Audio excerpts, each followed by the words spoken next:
यहाँ अपने नाज़रीन को बताएं कि पाक अफगान ताल्लुकात में बड़ी पेशरफ्त सामने आई है। पाकिस्तान ने काबुल में नाज़िमुल उमूर की जगह मुकम्मल सफ़ीर तैनात करने का फैसला कर लिया है। नायब वज़ीर आज़म इसहाक डार ने सोशल मीडिया पर जारी बयान में कहा कि दौरे काबुल के बाद ताल्लुकात मुस्बत समत में गामजन है। यकीन है ये इक़दाम बाहमी रवाबित में मज़ीद इजाफे का बाइस होगा।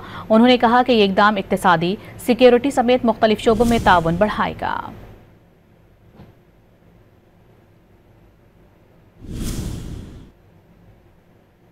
यहाँ अपने नाज़रीन को बताएं कि पाक अफगान ताल्लुकात में बड़ी पेशरफ्त सामने आई है। पाकिस्तान ने काबुल में नाज़िमुल उमूर की जगह मुकम्मल सफ़ीर तैनात करने का फैसला कर लिया है। नायब वज़ीर आज़म इसहाक डार ने सोशल मीडिया पर जारी बयान में कहा कि दौरे काबुल के बाद ताल्लुकात मुस्बत समत में गामजन है। यकीन है ये इक़दाम बाहमी रवाबित में मज़ीद इजाफे का बाइस होगा। उन्होंने कहा कि ये इक़दाम इक़्तिसादी, सिक्योरिटी समेत मुख्तलिफ शोबों में ताउन बढ़ाएगा।